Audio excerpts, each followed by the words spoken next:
शरीर अजीव है, पर उसमें जो आत्मा है वो जीव है। बोलो आप। अब बच्चा, कम से कम बच्चे के लेवल पे तो उसकी समझ में आ जाता है, वो प्रवचनकार न बन सके इतनी जल्दी, लेकिन एक बाल बुद्धि में भी ये बात आ जाती है कि ये जो चलते घोड़ा है, हाथी है, मक्खी है, मच्छर है, इनमें भी जीव होता है। जब हाथी में जीव होता है, उसके शरीर में ऐसे आलू के कणों में भी अनंत जीव होते। कहने का ऐसा ये है कि एक अखंड शुद्ध चैतन्य आत्मा जो स्वसंवेदन ज्ञान द्वारा अनुभव में आता है, वो इंद्रिय गम्य तो नहीं है। समझ में आया ना? इंद्रियों के द्वारा तो नहीं जाना जाता। ये भी इंद्रिय वाले पाठ में लिखा है। इंद्रिय वाले पाठ में ये समझाया गया है कि इंद्रियां किसको जानने में सहायक हैं? पुद्गल को। क्यों? कि पुद्गल में स्पर्श रस गंध वर्ण है और इंद्रियों के माध्यम से स्पर्श रस गंध वर्ण जाने जाते। अस्पर्शी, अरूपी, अरस, ऐसा भगवान आत्मा तो इंद्रियों से कैसे जाना जाएगा? ख्याल में आए ना? तो उसमें लास्ट में वो बेटी मां से तर्क करती है, चलो इतना ही सही, पुद्गल का ज्ञान हुआ तो नुकसान क्या हुआ? ज्ञान तो हुआ है। तो लास्ट में बहुत सुंदर एक निष्कर्ष आता है, आत्मा का हित तो आत्मा को जानने में है, मात्र पुद्गल को जानने वाले इंद्रिय ज्ञान में नहीं है। इसलिए जिस प्रकार इंद्रिय सुख है, छोड़ने लायक है, उसी प्रकार इंद्रिय ज्ञान भी तुच्छ है। तुच्छ माने भाव देने लायक नहीं है, उसकी महिमा करने लायक नहीं। देखो वो है तीसरे भाग में है शायद वो, और वो बच्चा है 6वीं क्लास का, 6वीं क्लास, 5वीं क्लास का। 5वीं क्लास के बच्चे को ये गले उतारना कि इंद्रिय विषयों की भांति इंद्रिय ज्ञान भी है। अब हे का कितना लेवल पे समझा पाते, नहीं समझा पाते। गुरुदेव एक बात कहते हैं, शब्द में, कान में शब्द तो पड़े ये भी भाग्यशाली। कभी कभी गुरुदेव प्रवचन में बोलते हैं शब्दों काने पड़े ये जीवपण महाभाग्यशाली छे। कि आत्मा की बात, भेद ज्ञान की बात, अनुभव की बात कहाँ मिलती दुनिया में? सब तरफ विषय कषायों की, राग द्वेष की आग लगी हुई है। तो ऐसे में ये चैतन्य रस की वर्षा का माहौल देखो, जगत शरीर के संयोग में रहे जीव को भी जाने, अन्यथा निर्जीव भस्म की भांति सजीव शरीर को भी मसल देगा। और ये समय सार की टीका में ये तर्क आया है, यदि हम व्यवहार न कोई सर्वथा समझ लीजिए असत्यार्थ मानेंगे, तो जीव और शरीर के संयोग का सर्वथा समझ लो निषेध करेंगे, तो जीव दया पालने का कोई मतलब नहीं रहेगा। तो पानी छानने की कोई जरूरत नहीं है। अरे पानी छानने की छोड़ो, मधुमास मध्य का त्याग करने की भी कोई जरूरत नहीं। शरीर भिन्न है, आत्मा भिन्न है, बात खत्म हो गई। और फिर वे जीव मरेंगे तो उनकी आयु के 6 से मरेंगे। हम थोड़ी मार रहे, हमारा मारने का भाव नहीं है, हमारा तो पेट भरने का भाव है। अबे मर गए बेचारे तो हम क्या करें उसमें? क्यों भाई संजय? ऐसे तर्कों से अभक्ष भक्षण का भी निषेध नहीं कर पाओगे आप फिर, हैं? तो अभक्ष भक्षण का निषेध करना है तो जीव और शरीर के संयोग को स्वीकार करना पड़ेगा। और ये जीव है, ऐसी भाषा बोलने से परहेज नहीं कर सकते। यानी भाषा में तो व्यवहार न का ही राज्य चलेगा, अनुभव में निश्चय न का राज्य चलेगा। जब भेद ज्ञान करना हो, आत्मा का अनुभव करना हो, तत्व विचार करना हो, 12 भावनाएं भाना हो, तो फिर क्या है? जहां देह अपनी नहीं, आ गया ना 12 भावना में, जहां देह अपनी नहीं तहां न अपना कोय, घर संपत्ति पर प्रगट हैं, पर हैं परिजन लोय। कितनी सुंदर और सरस और सरल बात है कि जीव दया के प्रयोजन से जीव और शरीर एक हैं। भेद ज्ञान के और आत्मानुभूति के और मोक्ष मार्ग के प्रयोजन से जीव और शरीर जुदा जुदा है। तो दो दो हैं क्या? एक भी है और भिन्न भी है। भैया है तो भिन्न, लेकिन संयोग की अपेक्षा एक कहे जाते। तो हो गया, कहने का भी प्रयोजन सिद्ध हो गया और भेद ज्ञान का भी प्रयोजन सिद्ध हो गया। ऐसे मैंने कहीं एक संस्कृत में एक सूक्ति वाक्य पढ़ा था, कोई नीति वाक्य था, मुझे हिंदी का भाव याद है कि धन कमाना हो या विद्या अर्जन करना हो तो ये मान के चलो कि हमें सैकड़ों वर्ष तक जीना है। प्रिय नहीं कि मौत कब आ जाएगी, काल सिर पे खड़ा है। जो मौत को याद करेगा वो नई फैक्ट्री कैसे खोल सकता है, वो नया व्यापार कैसे कर सकता है? पीएचडी लोग 80-80 वर्ष की उम्र में भी पीएचडी कर रहे, 6-6 विषयों पे 10-10 विषयों पे पीएमए कर सके, पीएचडी कर सके। क्यों भाई? अब क्या जरूरत है? पढ़ने की कोई उम्र होती, विद्या अध्ययन की कोई उम्र होती है? तो कमाई करना हो, चाहे विद्या की हो चाहे धन की, तो अपने आप को अमर मान के करो। देखो ये सरकारें भी इसी सोच पे चलती हैं तो सफल होती। आज समझ लो हमारे प्रधानमंत्री कहते 1922 तक हमको हर एक परिवार को घर देने का संकल्प पूरा करना है। वो समझते हैं जनता बेवकूफ है, हम ही चतुर हैं। महेंद्र जी, 22 का मतलब है 19 का चुनाव हमारा पक्का और इतने साल बाद जब 75वां वो जन्म दिवस मनो गांधी जी राष्ट्र की वो मनाई जाएगी, ये वो तो ये करना वो करना। यानी कोई भी प्रधानमंत्री ये सोचे पता नहीं कि मैं अगले चुनाव में आऊंगा कि नहीं, या सोच के वो कोई लंबी योजना बना सकता?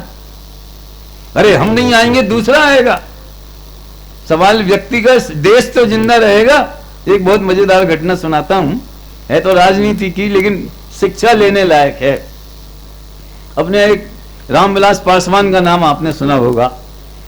जब वो रेल मंत्री थे, शायद अटल जी की सरकार में या किसी और सरकार में होंगे, मुझे पता नहीं, तो एक योजना ऐसी रेल की आई जिसमें 40,000 करोड़, ये 20-25 साल पहले की बात है, 40,000 करोड़ रुपया लगने वाला था और 40 साल लगने वाले थे उसको पूरा करने। तो अपने यहाँ एक होशियार वकील हैं, वो सबको आपकी अदालत में बुलाते हैं, है ना, आपकी अदालत में बुलाते हैं। बड़े बड़े अच्छे अच्छे लोगों को बुलाया, तरुण सागर जी को भी बुला लिया तो उस समय उनने पूछा उससे कि आप ये योजना की बात कर रहे हो, इसमें 40,000 करोड़ रुपए लगेगा और 40 साल लगेंगे। तो उनने जो जवाब दिया, अब मैं उनको व्यक्तिगत रूप से तो जानता नहीं हूं, मेरा कोई लेना देना नहीं, रिश्तेदारी नहीं, कुछ नहीं, लेकिन सुन के मुझे बहुत प्रभाव पड़ा। क्या कि एक दिन में थोड़ी 40,000 करोड़ देना है, 2,000 करोड़ रुपए साल ही तो हुआ। समझ में आया ना? 1,000 करोड़ रुपए तो हुआ और 40 साल में पूरी होगी। तो क्या देश 40 साल बाद खत्म हो जाएगा? क्या देश जिंदा रहेगा कि नहीं रहेगा? देश की उम्र तो लाखों वर्षों की है। अपन पहले की बात छोड़ो कहने का आशय यह है कि कमाई करना हो तो अमर मानो, और आत्मा का अनुभव करना हो, भव का अभाव करना हो, चार गति के दुखों से मुक्त होना हो, 1 सेकंड बाद मौत आने वाली है ऐसा मान के चलो। अपेक्षाएं दो हो गई, दो विरुद्ध बातें और उन दोनों की दो भिन्न भिन्न अपेक्षाएं। कितना सुंदर प्रयोग है ये, देखो। अन्यथा निर्जीव भस्म की भांति सजीव शरीर को भी मसल देगा। जीवों को द्रव्य हिंसा से बचाना इस कथन का उद्देश्य है। कौन से कथन का? कि जीव देह दोनों एक हैं, ये कथन है व्यवहार का। क्यों कहा एक? अपन को भेद ज्ञान करना है। एक तो अनादिकाल से मान ही रहे हैं, ऐसा पंचाध्यायी में प्रश्न किए। हम तो इसको व्यवहार ही नहीं मानते। जो व्यवहार ने जीव और देह को एक कहता है, हमारी नजर में तो वो व्यवहार नहीं, वो मिथ्यात्व ही है, ऐसा लिखा है पंचाध्यायी में। उनको समझाया कि भैया अब फिर ये व्यवहार कैसे काम चलेगा, अणुव्रतों का, महाव्रतों का। तो उन्होंने कहा कि वो क्या बोलते, नया भास से काम चला लेंगे। खैर देखो, आत्मख्याति का एक पैराग्राफ इसमें है। परंतु यदि व्यवहार में न बताया जाए तो परमार्थ से शरीर से जीव को भिन्न बताया जाने पर, जैसे भस्म को मसल देने से हिंसा का अभाव है, उसी प्रकार त्रिस स्थावर जीवों को निसंकतया मसल देने पर। देखो, भस्म में जीव नहीं होता, अग्नि से पैदा होती ना, राख गर्म रहती है, तो उष्णता में जीव नहीं होते हैं। उस जाति के होते होंगे वो अलग बात है, लेकिन ये जैसे बरसात में होते हैं और अन्य वातावरण में होते हैं, घुन लग जाती है अनाज में, तो अगर भस्म को मसल देने से हिंसा क्यों नहीं होती? क्योंकि उसके संयोग में भी आत्मा नहीं है, ठीक है ना। लेकिन घुना हुआ बीधो अनराति पिसायो, ईंधन बिन सोदी जलायो, झाड़ू ले जांगा बुहारी, चिटी आदिक जीव विदारी, जल छान जीवानी कीनी, सोहू पुन डारी जो दीनी, नहीं जल थानक। कितनी लंबी कथा है ये, तो जीव और शरीर के संयोग वाली ही कथा है ना। क्या करें, अब इतना स्पष्ट लिखने के और पढ़ने पढ़ाने के बावजूद भी अभी भी लोगों के दिमाग में ये जहर भरा हुआ है कि जे व्यवहार को उड़ाते, जे व्यवहार का निषेध करते, जे पूजा पाठ का निषेध करते। योगल जी ने कितने 50-60 वर्ष पहले पूजा लिखी, फिर सिद्ध पूजा लिखी। जैसे कि मैं कहता हूं, इस युग की अभूतपूर्व पूजा है, जैसे भगवान वैसी पूजा, जैसा सिद्ध भगवान का स्वरूप है वैसा पूजा का स्तर। दादा ने 4 पूजाएं लिखी अत्यंत सरल भाषा में, और अब विधान लिखे जा रहे हैं। कौन? जो पूजन के विरोधी है ना, पूजा पाठ में धर्म नहीं बताते हैं, हे बताते हैं, उनके द्वारा। तो भी देखो, आरोप लगाना हो तो हम बता सकते हैं ना आरोप कैसा लगा। ये लोग मायाचारी करते। एक वक्ता को मैंने सुना था, बड़ी मजे की बात है, सही सुना था वक्ता को ये कहते हुए कि ये सोनगढ़ वाले बहुत चतुर हैं। क्या चतुर हैं? जनता से कहते हैं कि पुण्य है, आश्रव है, बंध का कारण है, तो पुण्य नहीं करना चाहिए, और खुद करते। मालूम क्यों? इसलिए करते हैं कि अगर दूसरे भी करेंगे तो स्वर्ग में सीटें भर जाएंगी, वहां भीड़ लग जाएगी, तो अपने को विमान में जगह मिली कि नहीं कि कमरे में, हॉल में ही ठहरना पड़ेगा, हैं? तो खुद तो करो और स्वर्ग जाओ, पब्लिक को मत करने दो। पब्लिक को ये बताओ कि उसमें धर्म नहीं है, और खुद करे जाओ। अरे भाई, सही स्थिति क्या है ये भी मुझे बताना कर्तव्य है, नहीं तो अधूरी बात जाएगी, हैं? गुरुदेव श्री से ये बात बहुत पूछी जाती थी। जब भी सोनगढ़ में शिविर चलते थे तो अपने एरिया के एक विद्वान थे, पंडित धन्ना लाल जी, ग्वालियर के थे। वो वर्षों, मतलब साल में 6-6 महीने सोनगढ़ रहा करते थे, रिटायर हो गए थे धंधे पानी से। और पब्लिक की तरफ से वो गुरुदेव से रात्रि चर्चा में प्रश्न किया करते थे। हर आदमी की तो हिम्मत होती नहीं थी, तो इस भाषा में बोले, तो महाराज आज आपके प्रवचन में आया कि ये पूजा पाठ, भक्ति, दया, दान, व्रतशील, संयम, ये इसमें धर्म नहीं है, ये आश्रव है।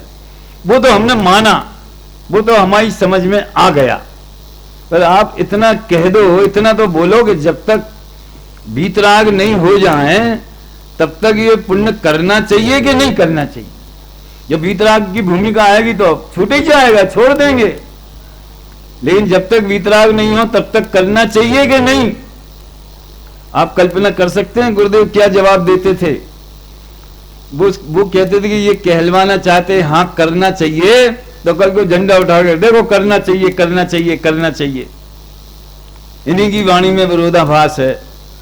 तो गुरुदेव इतना सुंदर जो उत्तर देते हैं कि भाई, भगवान की भक्ति का, जीव दया का, व्रतशील संयम का ये भाव ज्ञानी को भी आए बिना रहता नहीं है। इसमें बहुत मीठी भाषा में एक चैलेंज भी छुपा है रवि, चैलेंज छुपा है। आए बिना रहेगा नहीं, माने तुम्हारी ताकत हो तो तुम रोक लो। क्या कहा? तुम्हारे करने से अगर वो रुक जाए, एक काम करो, पहले अशुभ को छोड़ने का प्रयोग कर लो। हमारी इच्छा से रोक सकते हैं ना, तो अखबार, सुबह से अखबार नहीं मिले तो चाय गले नहीं उतरे, नाश्ता में मजा नहीं आए, टीवी पे जब तक न्यूज नहीं देखें, समाचार नहीं देखें, ख्याल में आया ना, तो ऐसा नहीं लगे कि दिन ही शुरू हुआ। तो पहले ये विषय कषाय के परिणाम हैं, इन्हें रोक लो, हैं, और शुभ भाव जैसा चाहते हो वैसा करो, उत्पन्न करो। लेकिन वस्तु का स्वरूप ऐसा नहीं है भाई। जिस भूमिका में जो जीव है, उसका उस भूमिका अनुसार शुभ और अशुभ दोनों भाव आए बिना रहते नहीं है। देखो, एक करणान योग की बात मैं कहता हूं। 6वें गुण स्थान में संजन कषाय का तीव्र उदय कहा है, 7वें में मंद कहा है। पता नहीं चलता, अबुद्धि पूर्वक है, लेकिन जो तीव्र है, क्या वो मुनिराज रोक सकते? उस काल में भी जैसे 9वें गुण स्थान तक वेद का उदय कहा, 8वें गुण स्थान तक, अमुक स्थान तक भय प्रकृति का उदय कहा, तो आगम से तो मालूम है ना उन्हें कि अभी वो प्रकृतियां हैं, तो वो रोक सकते हैं उस भाव को। इससे सिद्ध होता है कि जो त्रिकाली द्रव्य भगवान आत्मा, जो ध्येय है, ज्ञेय है, श्रद्धेय है, वो तो अकर्ता स्वभावी है भैया, परिणाम अपनी योग्यता के अनुसार होता है। अपने यहाँ वो लिखा है कि नहीं महन जी, एक पंडित साहब का स्लोगन वो शास्त्र की अलमारी में छह डाला, वो अपने स्वाध्याय हॉल में शास्त्र की अलमारी में एक स्टिकर लगा है। मैंने वर्षों तक उसको पढ़ा, उस पर प्रवचन किए अपने छिंदवाड़ा में। नीचे क्या है?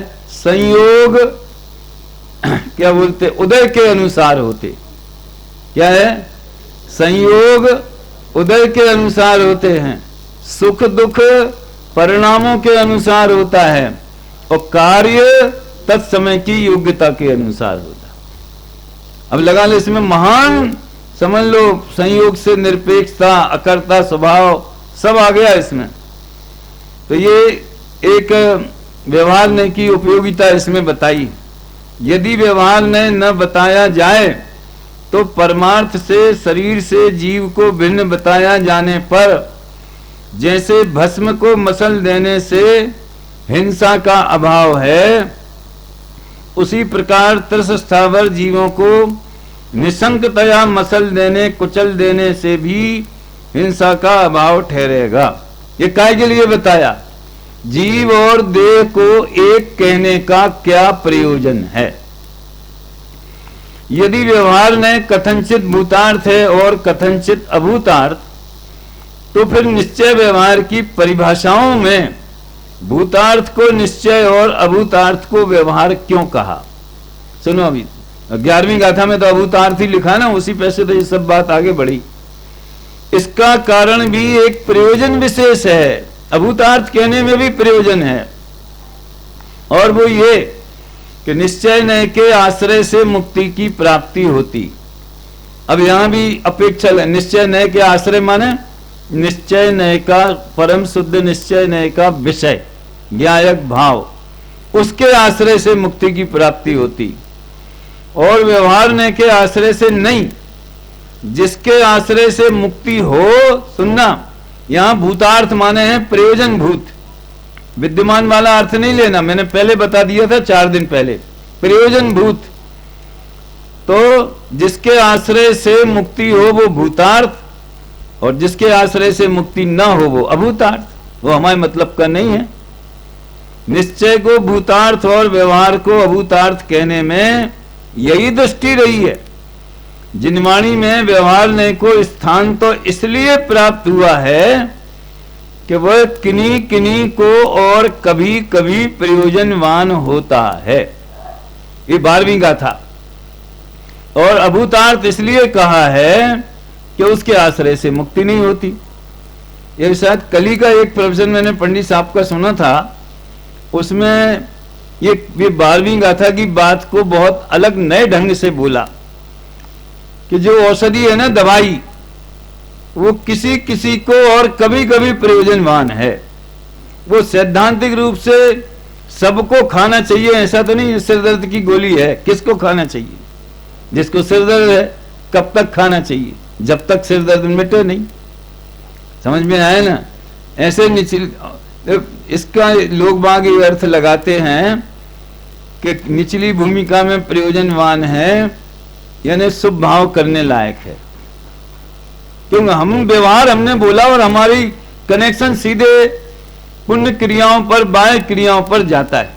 ध्यान से सुनना, वो भी है अर्थ। जब मोक्ष मार्ग का प्रकरण हो तो निचली भूमिका में व्यवहार ने प्रयोजनवान है, यानी कितना रागांश शेष है, कितना रागांश मिट गया, ये जानना प्रयोजनवान है। और निचली भूमिका में व्यवहार नए से जो वस्तु का स्वरूप बताया गया है, अभी आगे कल जो अपन क्लास लेंगे, अगर ज्यादा समय मिलेगा, अभी का तो हो गया, तो उसमें पंडित टोडरमल जी के आधार से ये बात कही जाएगी कि किस तरह व्यवहार के द्वारा परमार्थ को समझा जाता है, परमार्थ को जाना जाता है, जानने के लिए प्रयोजनवान है? तो अभूतार्थ कहने का क्या प्रयोजन है, भूतार्थ कहने का क्या प्रयोजन है? फिर इसमें जैसे नाचार्य ने जो 11वीं गाथा का अर्थ किया है, उन्होंने व्यवहार को भूतार्थ और अभूतार्थ दोनों बोला है। ऐसा किया, व्यवहारो अभूयत्थो भूयत्थो, कॉमा वहां लगाया जैसे नाचार्य ने। अमृतचंद्र आचार्य ने इधर लगाया, व्यवहारो अभूयत्थो, यहां कॉमा, फिर भूयत्थो देसी दोदु सुदृढ़ो, फिर बात आगे बढ़ गई। लेकिन उन्होंने व्यवहारो अभूयत्थो भूयत्थो देसी दोदु सुदृढ़ो, शुद्ध ने भी 2 प्रकार का कहा गया है, लेकिन उन्होंने उसके लिए अभूतार्थ कहने के बजाय शुद्ध और अशुद्ध शब्दों का प्रयोग किया है। ये चर्चा इसमें है, समझ में आया ना? ये द्वितीय अर्थ, दूसरा अर्थ उन्होंने क्या किया है, इस आधार पर ये बात है। अब अपना समय तो बीतता चला जा रहा है और अभी का आज का भी हो गया। कल अपन जो 36 पेज पर जो चर्चा है कि व्यवहार ने का श्रद्धान करना कि नहीं करना, कि क्या करना, आज पढ़ा दिया था वैसे क्लास में, फिर भी इसके आधार से अपन चर्चा करेंगे। अभी अगली कक्षा यहाँ होना है, इसलिए यहीं विराम लेते हैं। आदरणीय भाई साहब का परम भाव नए चक्र पर जो हमारी कक्षा चल रही है, मार्मिक कक्षा चल रही है, इसके पश्चात यहाँ पर विद्यार्थियों की प्रशिक्षण कक्षा चलेगी। जिनमानी स्तुति के बाद सभी लोग यथास्थान, जो कक्षा का लाभ लेना चाहते हो वो यथास्थान बैठ जाए। जावाणी के ज्ञान ते सूझे लोकाल, सोवाणी मस्तक नमु सदा देतु रो।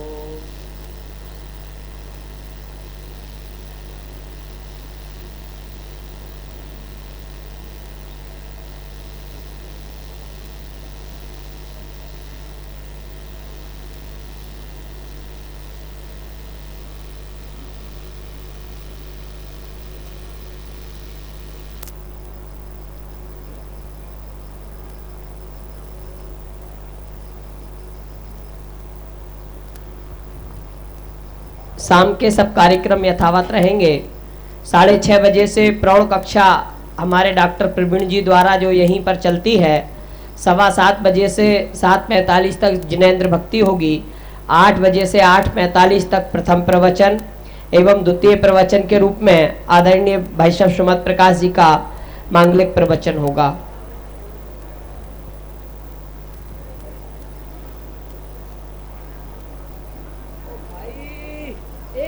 एक मिनट में आपकी पूरी तैयारी, 1 मिनट में पूरी।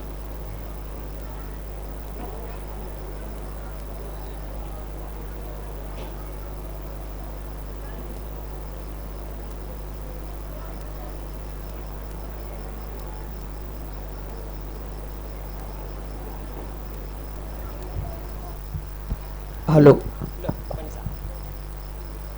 भाई वो बोर्ड कहाँ गया है?